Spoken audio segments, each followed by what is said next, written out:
프랑켄슈타인, 데릴 셸리 작이고요. 네. 첫 번째 챕터 1권 편지 1. 영국의 세빌 부인에게 상테페테부르크 1700 몇 년 12월 11일. 그토록 불길하게 여기셨던 일이 별다른 탈 없이 시작되었다는 소식을 들으신다면 무척 기뻐하시겠지요. 어제 이곳에 도착했어요. 저의 첫 임무는 바로 제가 아주 잘 있을 뿐 아니라 임무를 성공적으로 수행할 수 있는 자신감이 점점 커진다는 소식을 전해 제 사랑하는 누이를 안심시키는 일입니다. 벌써 런던에서 한참 북쪽까지 왔습니다. 빼떼부르크 거리를 건너라면 차가운 북방의 산들바람이 뺨을 간지리는 느낌이 드는데 신경이 바짝 서면서 온몸이 쾌감으로 충전하죠. 이런 기분을 아실까요? 지금 제가 다가가고 있는 그 지역에서 여기까지 여행을 온 이 바람은 얼어붙는 듯한 기후를 미리 맛보게 해줍니다. 이 약속의 바람에 영감이라도 얻었는지 내 백일몽은 점점 더 열렬해지고 생생해져 가지요. 저는 아무리 애를 써도 북극이 서리로 뒤덮인 황량한 오지라는 사실이 믿기지 않아요. 상상 속에서는 언제나 아름다움과 기쁨의 땅으로 등장하거든요.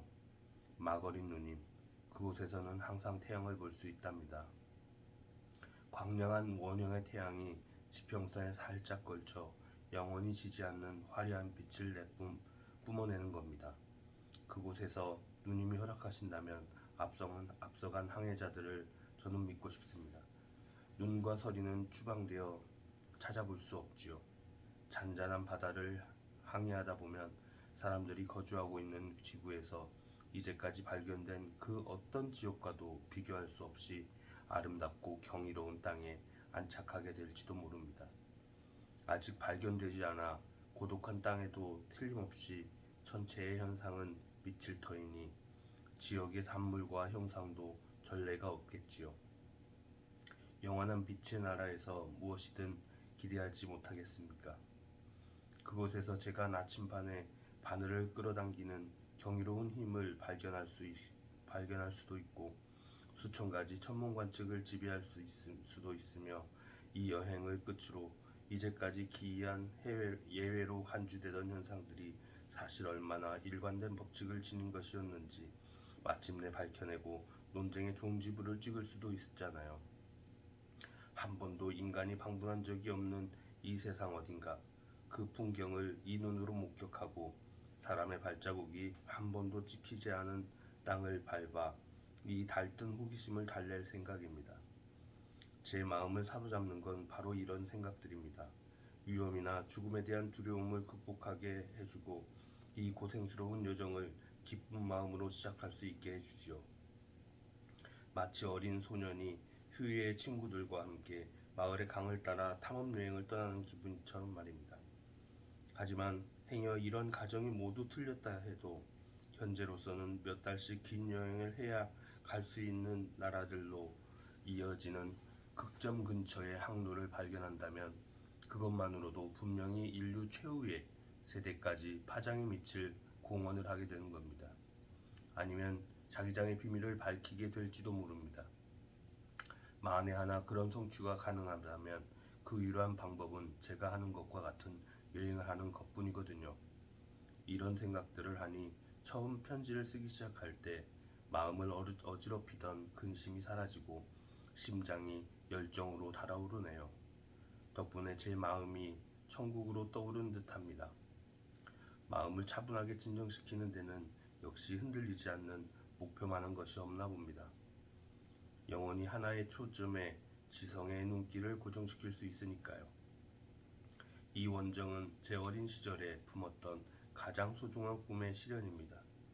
저는 극점을 에워싼 바다를 지나 북태평양에 도달하고자 했던 여러 원정 기록들을 열정을 가지고 탐독했지요.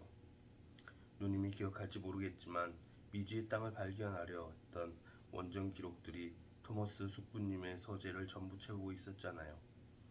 제가 비록 학교 공부는 게을리했지만 책 읽기만큼은 열렬히 사랑했었죠. 이런 책들을 밤낮으로 파고들고 또 친숙해지다 보니 어렸을 때 아버지가 돌아가시면서 절대 제가 항해를 하지 못하도록 막으라고 숙부님께 엄히 명하셨다는 것을 알고 얼마나 안타까웠는지요. 이런 꿈들은 제가 시인이 토로하는 감정에 처음으로 영원히 매료되면서 희미하게 빛이 발했습니다. 그래서 저는 시인이 되어 1년간 스스로 창조한 낙원 속에서 살기도 했죠. 호메로스와 세익스피어가 모셔진 성전 한 구석 감실에 제 자리가 있을 거라는 상상도 했습니다. 제 실패에 대해서는 누님도 잘 알고 계시지요. 그 낙심을 얼마나 힘겹게 받아들였는지도. 하지만 때마침 친척의 유산을 물려받게 되는 바람에 어린 시절 마음이 기울었던 길을 새삼 다시 고려하게 되었습니다. 지금의 원정을 결심하고 나서 6년의 세월이 흘렀어요. 이 위대한 기획에 몸을 던지게 되었던 그때가 지금도 생생하게 기억나는군요. 저는 고난에 대비해 육신을 단련하는 것부터 시작했습니다. 북해로 떠나는 고래잡이 배를 타고 자발적으로 추위, 굶주림, 갈증과 수면 부족을 참아내곤 했습니다. 낮에는 평범한 선원들보다 더 열심히 일하고 밤이면 수학, 의학 이론, 그리고 해영 탐험가에게 실용적으로 큰 도움을 줄 수 있는 물리학 분야들을 공부하는 데 몰두하는 나날이 허다했고요. 2번인가는 실제로 그린란드 포경선에 보조 항해사로 취직해서 동료들의 존경을 받을 정도로 훌륭하게 일을 해냈어요. 솔직히 말해서 선장이 부선장 자리를 제안하면서 제발 남아달라고 간청할 때는 조금 우쭐한 기분이 들더군요. 그만큼 제가 해낸 일을 훌륭하게 평가해준 셈이니까요.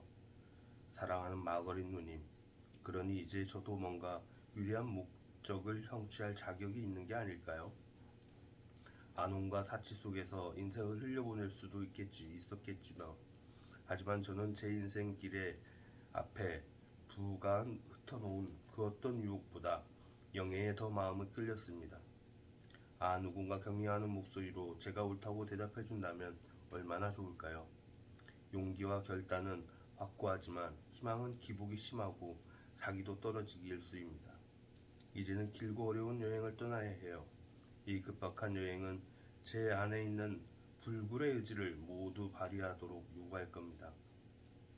대원들의 사기를 진작해야 하는 건 물론이고 모두 낙담할 때 홀로 의기를 세워야 할 때도 있을 테지요.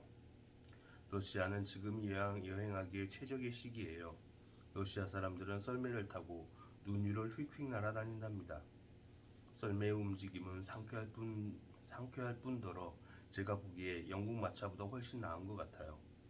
모피를 둘러쓰고 있기만 하면 추위는 그렇게 견디기 힘들 정도로 혹독하지 않습니다. 물론 저도 이미 모피옷 하나 마련했습니다. 가판을 걸어다니는 것과 몇 시간 동안 가만히 앉아있는 건 완전히 다른 일이거든요. 몸을 전혀 움직이지 않으면 정말로 혈관 속에서 피가 얼어버릴 수도 있어요. 상트페테부르크와 아르한겔스크 사이의 우편 수송로에서 목숨을 잃고 싶은 마음은 추워도 없습니다. 2주일이나 3주일 후에 아르한겔스크로 출발할 예정입니다. 그리고 지금 생각으로는 그곳에서 배를 한 척 빌려 그건 선주에게 보험료를 지불하면 수월하게 치르릴 일이에요. 고래잡이에 익숙한 선원들을 필요한 만큼 최대한 많이 고용할 계획입니다. 6월까지는 항해를 시작하지 않을 생각이에요. 그리고 언제 돌아가느냐고요? 사랑하는 누님, 이런 질문에 어떻게 대답을 하겠습니까? 성공한다 해도 누님과 제가 재회하기까지는 아주 여러 달, 아니요 어쩌면 여러 해가 지나야 할지도 모르겠습니다. 실패한다면 머지않아 만나거나 아니면 영영 못 보게 되겠지요. 안녕히. 어디에도 비길 데 없는 사랑하는 우리 마거른 누님, 하늘이 누님의 머리 위에 소나기처럼 흠뻑 축복을 내리시길, 그리고 저를 보호해 주시길, 그리고 누님께서 베풀어 주신 깊은 사랑과 친절에 감사하는 마음을 또다시 신 앞에 고백할 수 있게 해주시길. 사랑하는 동생 알월턴. 다음은 편지 2로 여러분들과 만나도록 하겠습니다.